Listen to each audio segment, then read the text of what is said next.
It was one of those mornings, the kind that feels like the whole city is holding its breath, just trying to get through the day. The streets buzzed with urgency, filled with hurried footsteps and the barely audible sighs of people dragging themselves into routine. Inside a subway car packed tight with strangers, the air was thick, almost heavy, like a stew made from tired yawns, rustling newspapers, and the occasional cough echoing off metal walls. Every passenger seemed to be wrapped up in their own little bubble, heads down, earbuds in, scrolling, reading, thinking, surviving.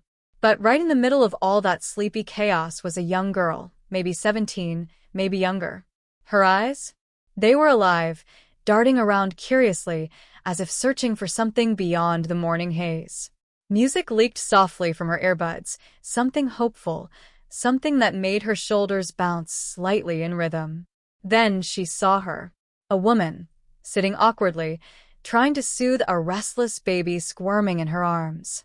The woman looked like she hadn't slept in days, dark circles hugging her eyes, jaw clenched in silent determination. Her hands were full. A faded, overstuffed diaper bag slipped constantly from her shoulder, its worn strap digging into her skin as the train lurched forward.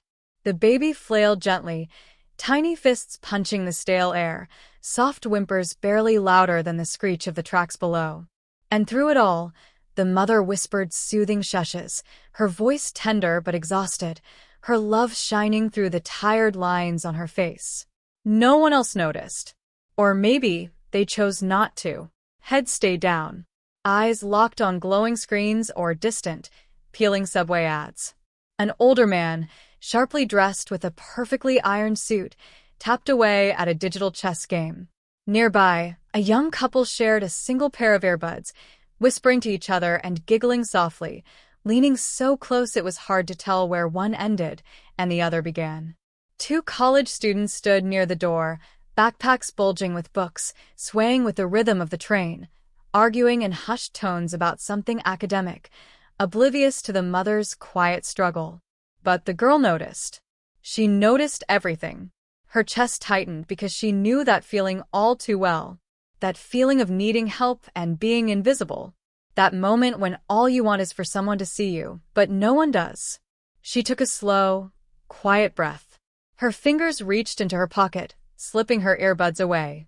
And then, with a calm resolve, she stood. Her knees a little shaky, but her heart steady. Their eyes met, the girl and the mother. Surprise flickered across the mother's face, followed by something softer, something like hope. The girl smiled, small but sincere, and gestured gently toward her seat. "Here, ma'am. Please take my seat," she said.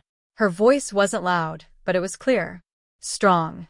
It carried just enough to be heard over the clatter and rumble of the subway car. For a second, just a breath, the whole world seemed to pause. The mother blinked, as if trying to believe this tiny act of kindness was real.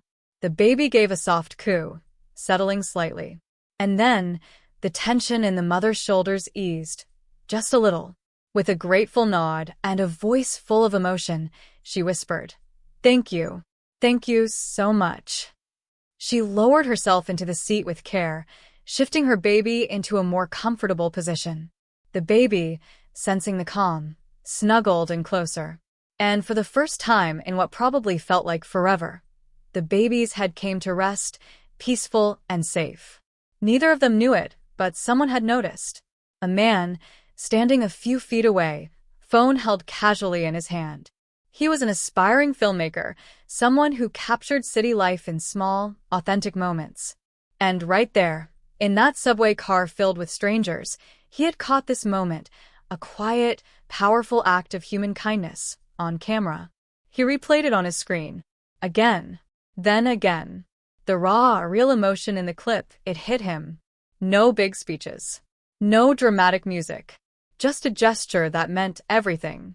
As the train sped on, something started to shift. That simple action, that seat offered with heart, It sparked something. An elderly woman gently tapped a tired-looking student and motioned for him to take her spot near the door. A young guy bent down to help someone gather scattered papers that had spilled across the floor. Eye contact was made. Smiles exchanged. And suddenly, that heavy subway air? It felt lighter. Not completely, but enough. That evening, the filmmaker uploaded the clip. No filters, no edits. Just the moment, pure and real. His caption? Sometimes, all it takes is a little kindness. Within hours, the video took off. Viral. Thousands of views. Comments poured in, people sharing their stories, their own moments of unexpected compassion. Reminders of how deeply we all crave connection, even in the smallest acts. Even between strangers. The next morning, that same girl stepped onto the same train. Earbuds in. Same seat. Same rhythm. But something was different. A few people looked up. A few nodded. Some smiled. She didn't know why, and maybe she didn't need to. Because the subway felt warmer. More human. And somewhere else, across the city, a mother held her child just a little closer. Her shoulders a little lighter. Her heart full, not just because someone gave her a seat, but because someone saw her. Someone cared. And in a world that can often feel so rushed, so cold, that reminder? That simple truth? Kindness still matters.